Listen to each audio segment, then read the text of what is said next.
الحمد لله والصلاة والسلام على نبيه أما بعد فأعوذ بالله من الشيطان الرجيم بسم الله الرحمن الرحيم ونزلنا عليك الكتاب تبيانا لكل شيء وهدى ورحمة وبشرى للمسلمين صدق الله العظيم وصدق رسوله النبي الكريم کریم آقا علیہ الصلوۃ والسلام کی ذات مقدسہ پر محبت کے ساتھ علیہ السلام پڑھیے الصلاۃ والسلام علیک یا سیدی یا رسول اللہ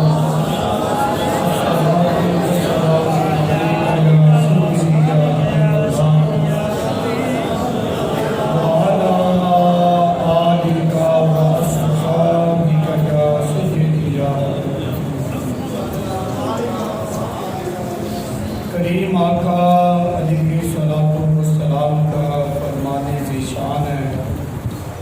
حضور فرماتے ہیں کہ کپڑے پلید ہو جائیں تو پانی سے پاک کرو، برتن پلید ہو جائے پانی سے پاک کرو، جسم پلید ہو جائے پانی سے پاک کرو. حضور فرماتے ہیں کہ دل پلید ہو جائے تو میں محمد کے درود سے پاک کروں. میرے آقا علیہ الصلوۃ والسلام کا فرمان ہے. حضور فرماتے ہیں قیامت دے دیہڑے کوئی بندہ رب دی بارگاہ وچ نماز روزہ حج زکات ساری نیکیاں پیش کرے، اگر ان نیکیوں میں سرکار فرما رہے ہیں اگر ان نیکیوں میں درود والی نیکی نہ ہوئی اللہ ساری نیکیاں اٹھا کر منہ پہ مارے گا، فرمائے گا جا پہلے درود والی نیکی لے کے آ.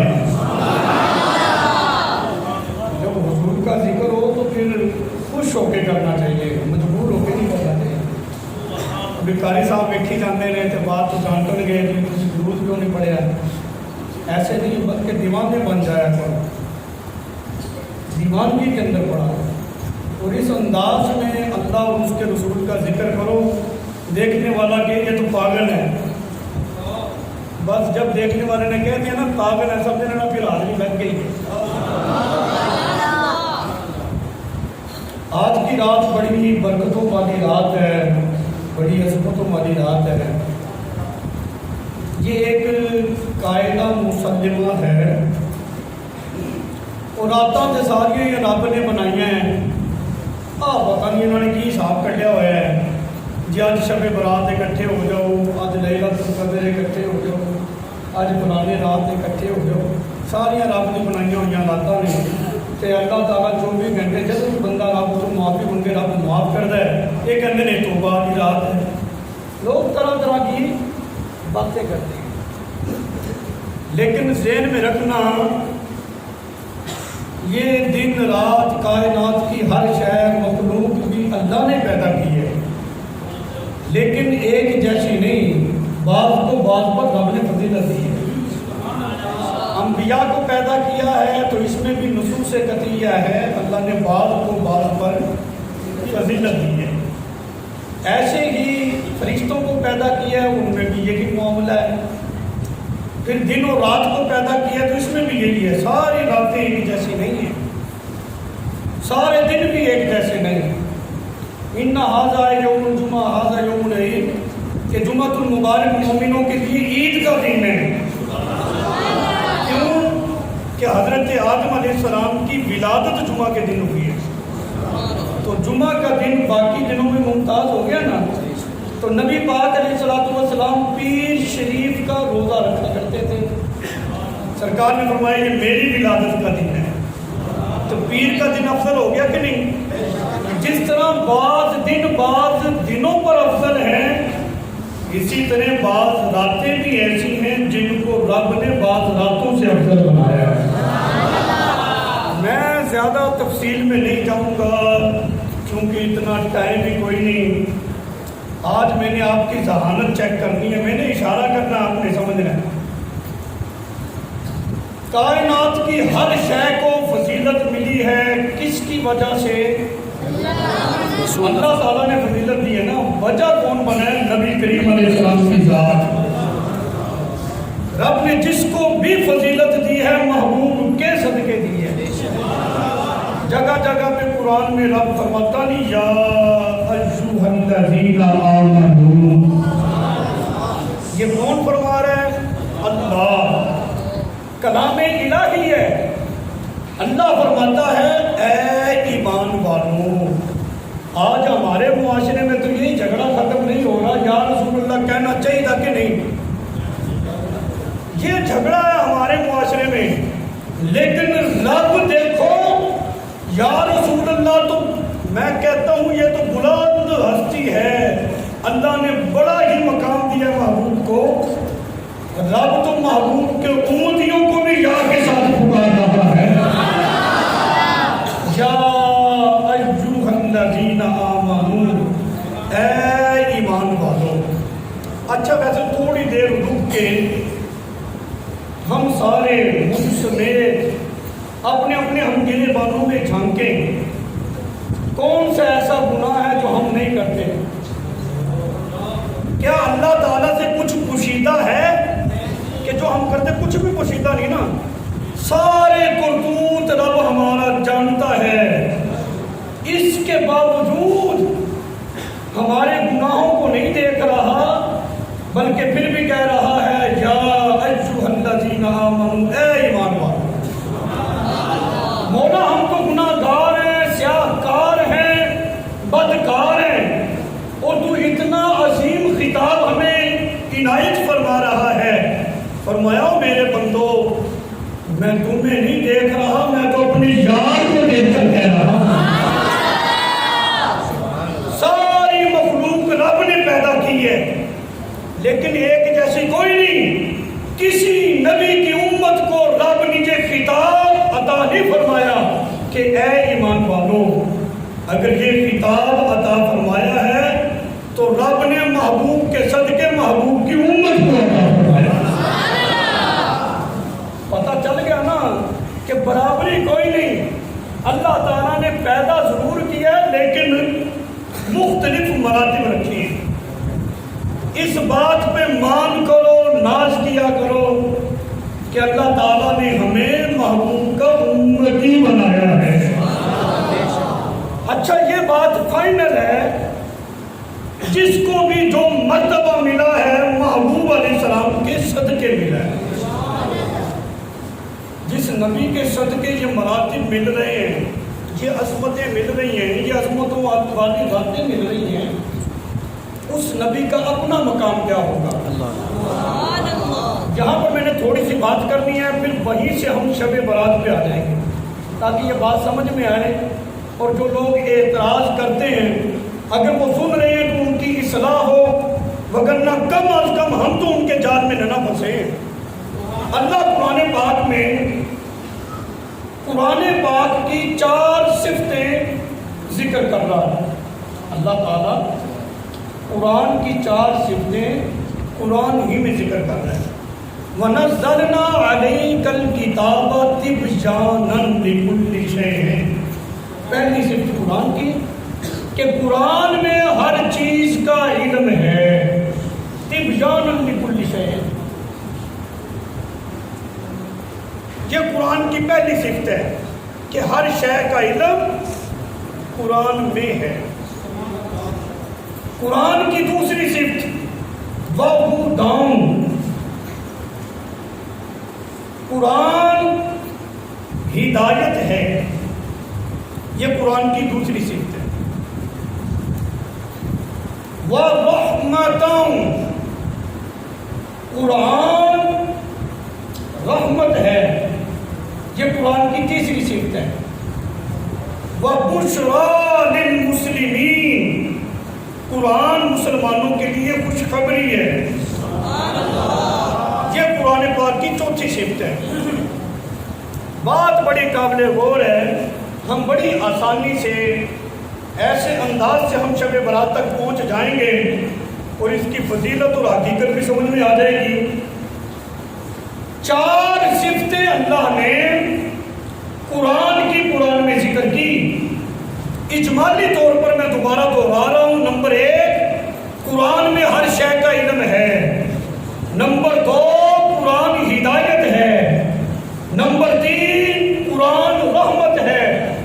نمبر 4، قرآن مسلمانوں کے لیے خوشخبری ہے۔ یہ 4 صفات اللہ تعالیٰ نے قرآن پاک کی اپنے عظیم کلام میں ذکر کی۔ اب آ جائیں صاحب قرآن نبی کریم علیہ السلام کی ذات مبارکہ کی طرف۔ کیا رب تعالیٰ نے یہی صفات صاحب قرآن نبی کریم علیہ السلام کو بھی عطا فرمائی ہیں یا نہیں؟ انشاءاللہ تھوڑی دیر آپ توجہ کریں گے تو جو برسوں سے الجھنیں بنی ہوئی ہیں انشاءاللہ یہ ختم ہوں گی۔ بس تھوڑی سی توجہ مجھے چاہیے۔ یہی صفات جو قرآن کی ہیں، آیا کہ رب تعالیٰ نے اپنے پیارے حبیب علیہ السلام کو بھی عطا فرمائی ہیں یا نہیں؟ قرآن کی پہلی صفت تھی تبیانا لکل شیء، قرآن میں ہر شے کا علم ہے۔ رب صاحب قرآن کے لیے ارشاد فرماتا ہے وَعَلَّمَكَ مَا لَمْ تَكُنْ تَعْلَمُ، وَعَلَّمَكَ مَا لَمْ تَكُنْ تَعْلَمُ۔ سادہ مفہومی ترجمہ اس کا ذکر کروں، محبوب ہم نے آپ کو ہر شے کا علم عطا فرما دیا۔ جو آپ نہیں جانتے تھے ہم نے وہ آپ کو سکھا دیا، وہ علم عطا کر دیا۔ مطلب یہ ہے کہ تمام علوم اللہ تعالیٰ نے محبوب کے سینے میں اتار دیے۔ قرآن کی پہلی صفت کیا تھی؟ تبیانا لکل شیء، قرآن میں ہر شے کا علم ہے۔ اللہ تعالیٰ نے صاحب قرآن کو بھی ہر شے کا علم عطا فرمایا ہے۔ قرآن اور صاحب قرآن کے درمیان پہلی صفت میں برابری ہوگی کہ کوئی نہیں؟ میں کلام نفسی کی بات نہیں کر رہا، کلام لفظی کی بات کر رہا ہوں۔ بعد میں کوئی مسئلہ نہ کھڑا کرے، کلام لفظی کی بات ہو رہی ہے۔ پہلی صفت میں برابری ہو گئی کہ قرآن میں بھی ہر شے کا علم، اللہ تعالیٰ نے محبوب کو بھی ہر شے کا علم عطا فرما دیا۔ اب مجھے یہ بتاؤ، جو بندہ کے دیوار پیچھے کا پتہ نہیں وہ احمق ہے کہ کوئی نہیں؟ وہ جاہل ہے کہ کوئی نہیں؟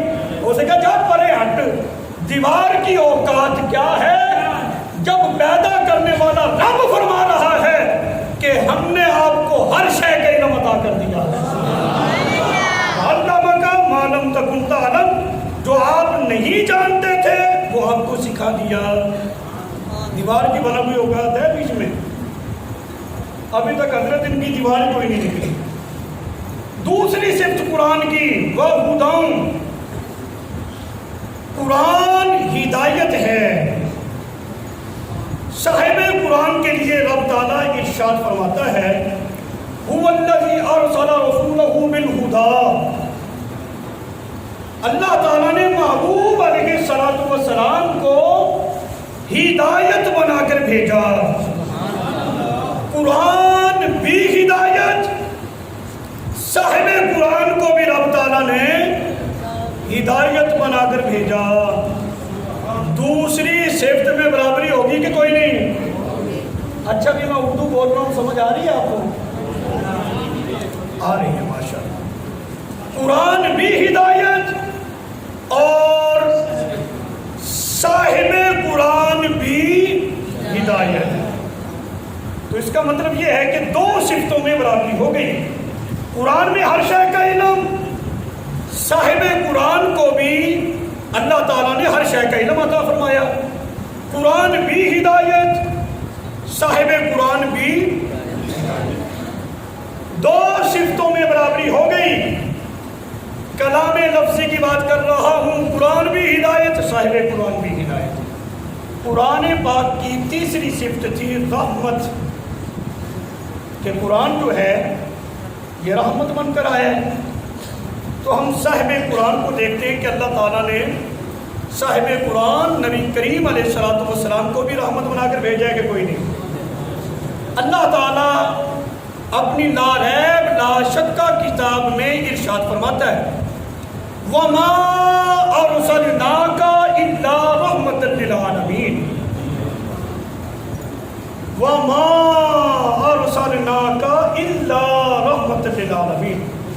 نفی استثناء جہاں جمع ہو جائیں، مفہومی ترجمہ لینے کا آسان طریقہ یہ کہ نفی کو بھی نکال دو، استثناء کو بھی نکال دو، معنی یہ بن جائے گا کہ ہم نے آپ کو تمام جہانوں کے لیے رحمت بنا کر بھیجا۔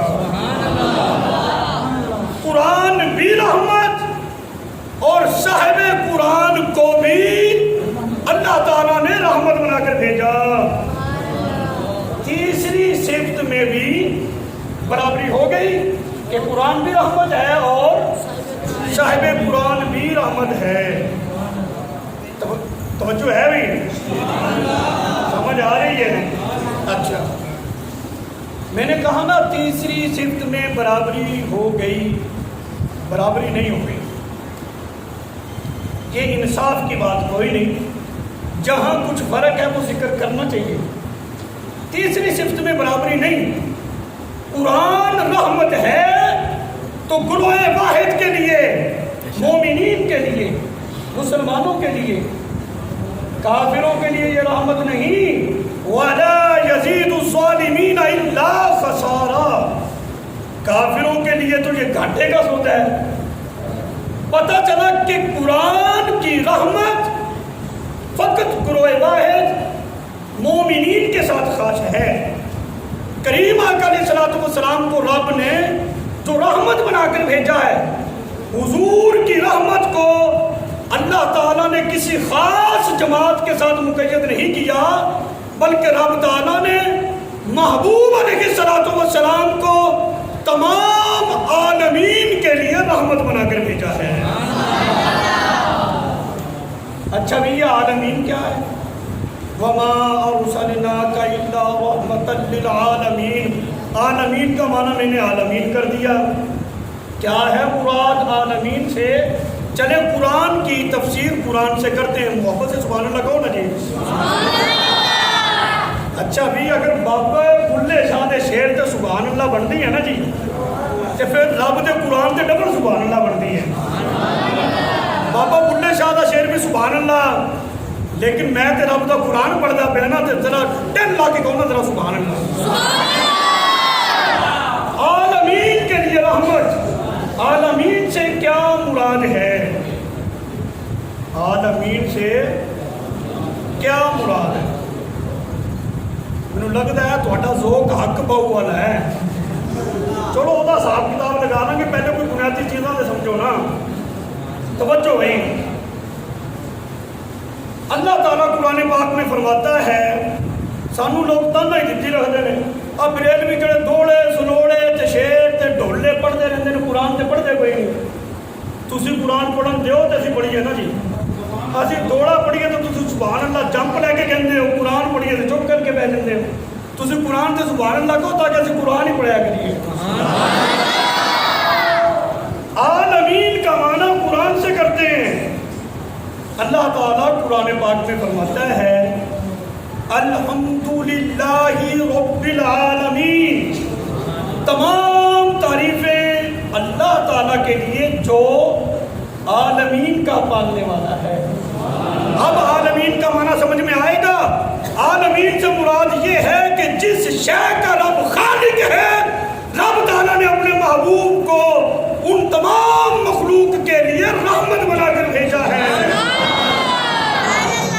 حضور کی رحمت کسی کے ساتھ خاص ہے بلکہ سب کے لیے ہی رحمت ہے۔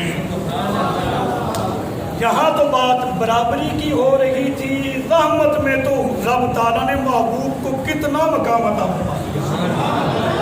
چلو کم از کم برابری تو مانو، ہم جیسے بشر تھے، میں کہا چل منہ تو کیا پہلے تو غسل بھی کر، تم پتہ ہے غسل سے کتنے فرائض نے، آ گیا بات کرنے کے لیے حضور کی ذات میں۔ قرآن میں ہر شے کا علم، صاحب قرآن کو بھی رب نے ہر شے کا علم عطا فرمایا۔ میں بار بار اس لیے ریپیٹ کر رہا ہوں، یہ بات ذہن میں فٹ ہو جائے، پھر کبھی نکلے نہیں۔ اور یہ ایسی بات ہے بہت ساری الجھنیں دور ہوں گی انشاءاللہ۔ قرآن ہدایت ہے، صاحب قرآن کو بھی رب نے ہدایت بنا کر بھیجا ہے۔ قرآن رحمت، صاحب قرآن کو بھی رب نے رحمت بنا کر بھیجا ہے. 3 صفتوں میں کم از کم برابری تو ہو گئی نا. کلام لفظی کی بات ہو رہی ہے. چوتھی صفت قرآن کی وَبُشْرَى لِلْمُسْلِمِينَ، قرآن خوشخبری ہے مسلمانوں کے لیے. نبی کریم علیہ السلام کے لیے رب تعالیٰ نے کیا فرمایا اپنے محبوب کے لیے؟ اللہ اکبر اللہ اکبر.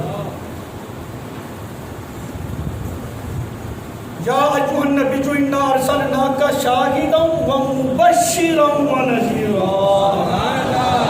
اللہ تعالیٰ نے اپنے محبوب کو مبشر، خوشخبری سنانے والا بنا کر بھیجا ہے. قرآن بھی خوشخبری اور صاحب قرآن بھی. 4 صفات ہیں قرآن کی، اور وہی 4 صفات اللہ تعالیٰ نے صاحب قرآن اپنے پیارے حبیب علیہ السلام کو بھی عطا فرمائی. 4 صفتوں میں برابری ہو گئی.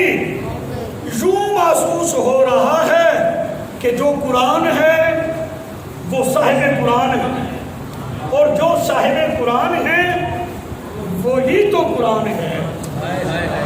اسی لیے تو بریلی کے تاجدار فرماتے ہیں چہرہ مصطفیٰ اصل قرآن ہے، عاشقوں کی تلاوت پہ لاکھوں سلام.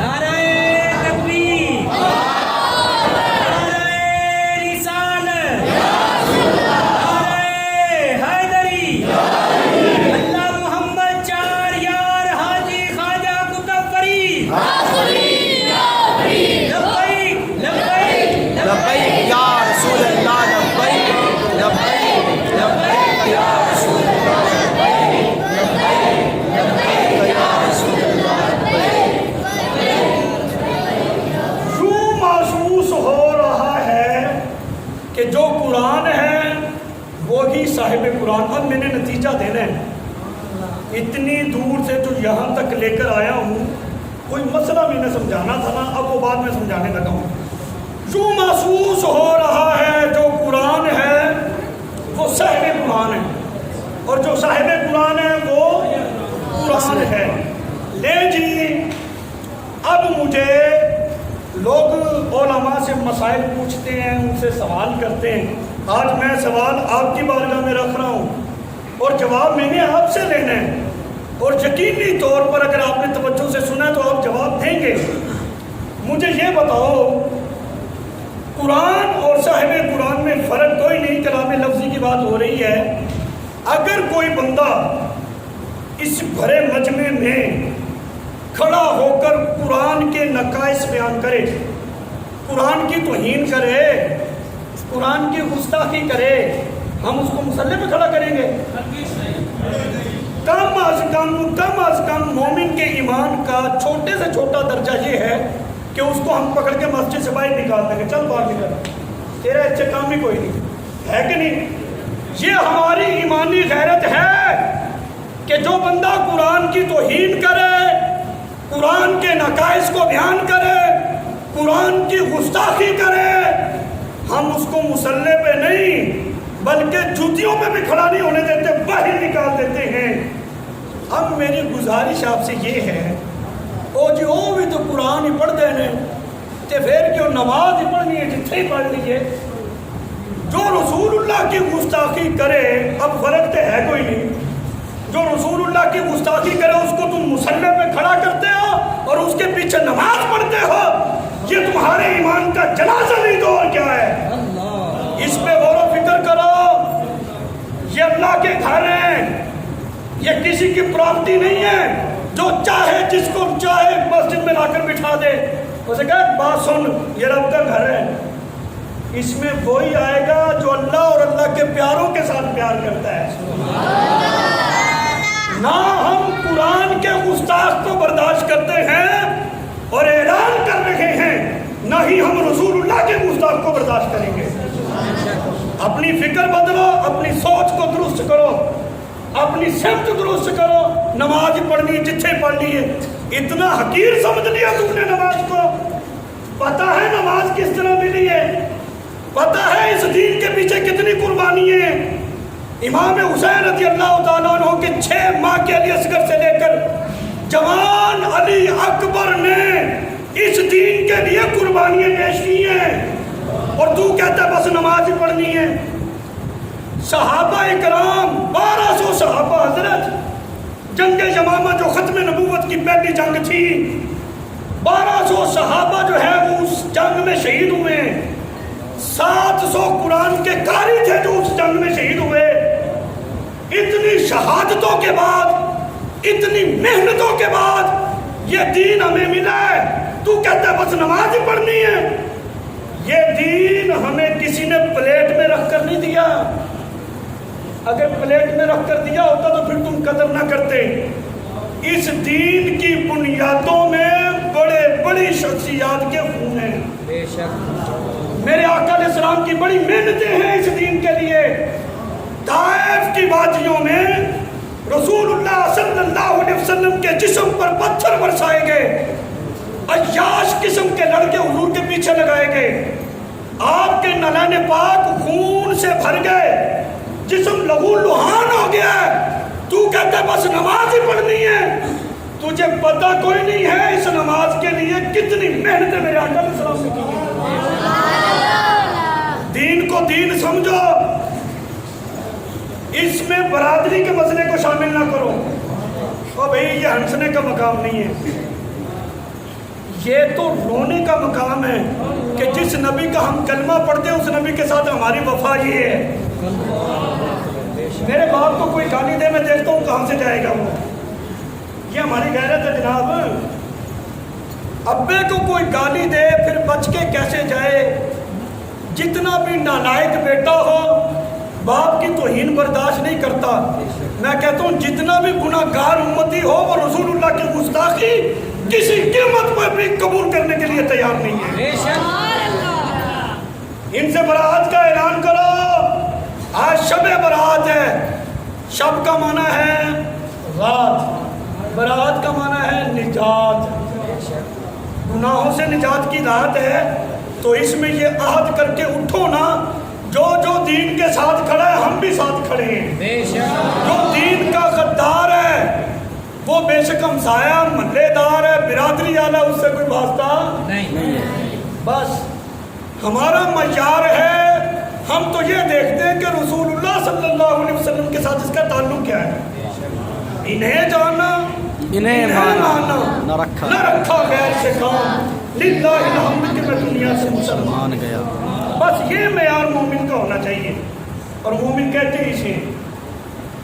اگلی بات، یہ مقام اللہ تعالیٰ نے اپنے پیارے حبیب علیہ السلام کو عطا فرمایا۔ اب حضور کے صدقے، کریم آقا علیہ السلام کے صدقے، اللہ تعالیٰ نے حضور کی امت کے لیے بہت ساری بھلائی والی راتیں، بھلائیوں والے دن رکھے۔ ویسے تو اللہ تعالیٰ اپنے محبوب کی وجہ سے محبوب کی امتیوں سے بڑا پیار کرتا ہے نا، بڑے موقع دیتا ہے۔ جس طرح کہتے ہیں نا جی دیکھو آج شب برات کی رات ہے، بڑی برکتوں والی رات، آپ حاضر ہو گئے وقت والے، کیونکہ توفیق بھی اللہ تعالیٰ کی طرف سے ہوتی ہے نا نیکی کی۔ اللہ نے توفیق دے دیا، آپ آ گئے ہیں۔ سیدھی سی بات ہے، اگر کسی بندے نے کوئی جرم کیا اور اقرار جرم کر لیا، قاضی کی عدالت میں فیصلہ چلا گیا، مجرم وہاں پہ ہے ہی کوئی نہیں، جج صاحب جیسے چاہیں گے فیصلہ کر دیں گے، ایسے ہی۔ اگر مجرم پیش ہو جائے، وہ معافی تلافی منت ترلے آہو جاری کرے، اگر رحم کا کوئی ذرہ جج کے اندر ہوا، سزا ختم نہیں تو اس میں تخفیف کمی ضرور کر دے گا، ایسا ہے نا؟ تو آپ سب لوگ بھی حاضر ہو گئے ہو نا، یہ نجات والی رات ہے، احادیث میں کثرت کے ساتھ اس کا ذکر ہے، اس طرف ہمارے ہیں۔